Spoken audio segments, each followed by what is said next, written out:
Hey everybody, how are you? Beth Helvey with Couture Real Estate. And I hope you're doing good. It is Monday, October 12th. It is Columbus Day. I just figured that out this morning. It slipped my mind. Um, Wanted to talk to everybody today about new construction. So when we are looking at new construction, just in the Sarasota Manatee area, we have over 100 new construction developments going on. And they range in size. We have some that are huge, like what's going on in Lakewood Ranch South, Grand Paradiso. We have several hundred units going on.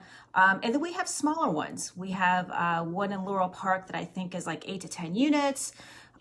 We've got another one in Indian Beach, which is also the same way, about 8 to 10 units. And they're these little boutique neighborhoods that are very specific, done by usually a single developer. So I think we're going to do a series on that this week on new construction. So as you all may or may not know, I sold my single family home in March and I bought a new construction townhouse. And I've always been the agent that has helped people buy it, but I feel like I have a good perspective now that I've actually purchased one. There's a lot of things that you need to know.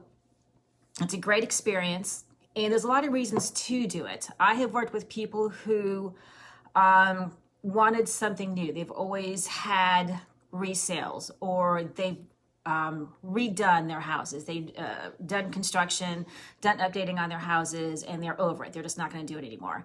There are some people who do it because they want the warranties, because there's warranties in place. There's a lot of different reasons. I did it because I was a newly single mom, and I needed to sell my other house. And I wanted to move somewhere where it was maintenance free. I bought a townhome because I didn't want to have that additional responsibility at this point in my life. And the same thing, I wanted new and I wanted warranties. I was living in a house that was 50 years old, and I didn't want to go back into a situation like that. And that's just my personal story. Everybody's different. Some things to know when you are shopping for new construction. If you are working with a realtor, do not go to a new construction place without your realtor. And this is why. Because if you go in and you register yourself and you do not have your realtor with you, more often than not, that new construction development will not allow you to bring your realtor in, which means that they can't help you negotiate. And oftentimes we know what you can and can't get in neighborhoods.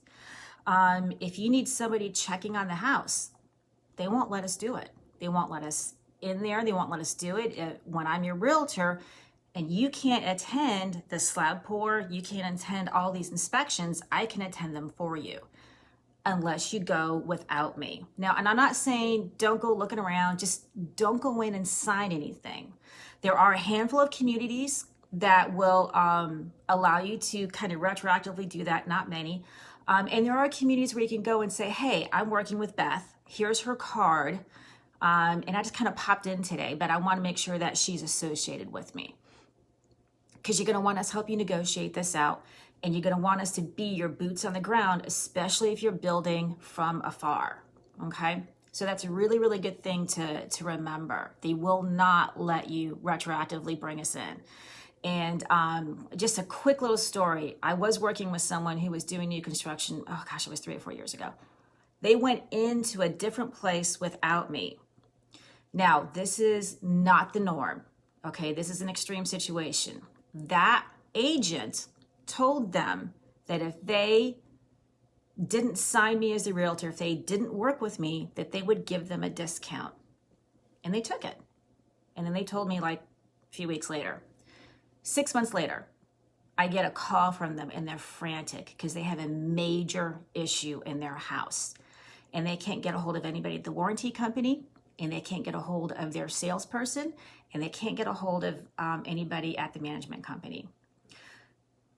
I couldn't do anything about it because I wasn't their realtor. I no longer could help them out because I was not part of that situation. But if you walk into a new construction development and you have an agent that will tell you that, your red flag should be going up, because if they're willing to tell you you need to cut out somebody you're willing to work with, there are likely things going on that could hurt you down the road. Okay, so just be really, really careful. And this goes with resales too. If you ever walk into an open house and the person sitting in the open house tells you that I'll give you a deal if you cut out your agent, you need to be very, very careful. And that's every industry. So what we're going to talk about today is pricing. And a lot of people don't understand the pricing and how that works. When you are looking at pricing in new development, if you see an advertisement that says starting the 400, starting the 500, starting the 600s, whatever, that is the base price for their smallest model without any structural changes, without lot fees, and without design. That is literally a base price. That's like going to the store and buy it. You need to buy an outfit and you only buy the pair and you're getting the price based on what the pants cost. But you don't know how much the blouse costs. You don't know how much the sweater, the jacket costs. You don't know how much the shoe costs. It's the same thing. It's the same concept. So you need to be really, really careful. So if your top budget is $400,000, you really need to be looking in the low threes for where you want to start, because you're going to pay a lot fee. And lot fees aren't the same. So when you call me and say, hey, Beth, what's the lot fee in XYZ neighborhood? I can't tell you that. I can give you a range, but lot fees are going to be different. If you have a corner lot with no view, that lot fee is going to be a lot smaller than if you have the end of a cul-de-sac lot that backs up to water. You can pay a lot. That's a premium lot, and they will charge you more for that, okay? Also, something to do with lots is you will find out what lots you can purchase based on what model you want to buy. Lots are different sizes. They will not sell you a larger lot for your smaller home. They just won't do it. They also won't sell you 2 lots and put your home in the middle. Not the company ones, okay? If you're doing new construction with an independent spec builder, that's a different story. But I'm talking your Taylor Morrisons, your Neils, your D.R. Hortons, your Lennars, all of them, okay? You can't do that. You can't buy 2 lots, and you can't put a smaller house on a bigger lot. It's just not done. The reason is this: they've already spec'd everything out. They've already submitted everything. They've already gotten approval for everything. They've already said that this lot is going to be for this size house and this lot's going to be for this size house, and they're not going to change it. They've already gone through all the permitting process for that, and they're not going to change it. And quite frankly, I don't blame them. They've already planned out the community, okay? So you need to be aware of that. So then you're going to have your lot fee, and then you're going to have your base price fee for your model. If you go to a developer that allows structural changes, you're going to pay for that. If you want a tray ceiling, if you have a den and you want French doors instead of a single door or a wall, if you want a wall in your kitchen, if you want anything changed, if you want a bump out on your lanai, if you want the bump out on your garage to give you 4 to 5 extra feet coming out so you have more garage space, if you want the bump out in your master closet into your garage so that you have a bigger master closet, those are going to cost you, okay? And it's helpful to be aware of what that stuff is ahead of time. And you pay for all that. So on your original contract, you're going to pay for your lot fee, your base price fee, and any of your structural changes. And then you go to the design center. Now, there's a handful of new construction places that have base stuff. Basically, you have packages from what you choose. It's the same price for everybody. You can have the white package for the white cabinets and the lighter tiles. You can have the maple, whatever. But a lot of new construction companies will have a design center. So they're going to have different levels of floors, cabinets, granite, paint, lights, doorknob fixtures, everything, even your doors. You can even change your doors out if you want. It is so easy to go to the design center and spend a ton of money and buy a $400,000 house and walk out at $550,000. So you have to be really careful. It helps to do research ahead of time. There are some things that when you go to the design center, it is completely worth buying from them because it's such a great price, plus you get the install. There are some things you're better off doing after you move in, and that's where we come in. We can help you with that, and also doing your own research. When you go to the design center and you pick out whatever your design options are, okay, you will then write a check for approximately either 20% to 50% of what that design cost is, and that's your down payment for the design center. The rest of it will be added to your final closing costs when you close out and you get your keys and you get your possession. It'll get added on to your contract. Okay. So there's basically 3 different things you need to be aware of when you're buying a house. The base price of the house, 4 different things. The base price of the house, if you're going to have structural changes and how much those are going to be, your lot fees, because lot fees are something that a lot of people are really unaware of and takes them by surprise, and your design center fees. So when you have a budget of $400,000, you need to be looking in the low 3s, probably in the 350, depending on what kind of house you're buying, where you're going, and how many changes you want to make.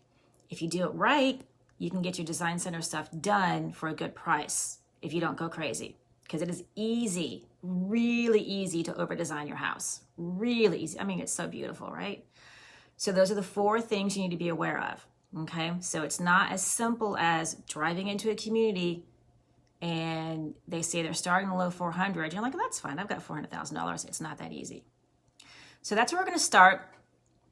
And then through the week, we're going to talk about a few more things that you need to be aware of with buying new construction. There's some really, really great stuff. And then there's some not so great stuff.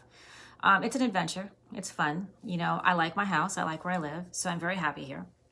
So if you have any questions on this, throw something in the comments or send me a DM. I'm happy to answer anything you have about new construction. Don't go it alone. It doesn't cost you anything to bring a realtor, and you are better off bringing somebody who can help you negotiate and navigate it. I have worked with more sellers who are selling their new construction home that didn't use a realtor when they bought it, and they ended up spending more money than they meant to, or they didn't really understand what they were getting involved in and ended up sometimes not happy. Sometimes they were, sometimes they weren't. So take a realtor with you. Like I said, it doesn't come out of your pocket at all. So have somebody there advocating for you and helping you. So if you have any questions, let me know. Put it in the DMs. If you have any questions on new construction, throw it in the DMs or throw it in the comments, because I think we're going to talk about this pretty much all week this week, because I've been getting a lot of questions. I'm working with a lot of new construction people right now, and there's a lot of questions out there. I hope y'all have a great day. It's a little cloudy and overcast, although I don't think we're supposed to be terribly rainy. It's humid, but it's going to break pretty soon. It is probably in the upper 80s, low 90s. It's a beautiful day. So if you have the opportunity, I encourage you to get some vitamin D, get outside, wear your sunscreen, drink lots of water, and I will talk to you soon. Bye, everybody.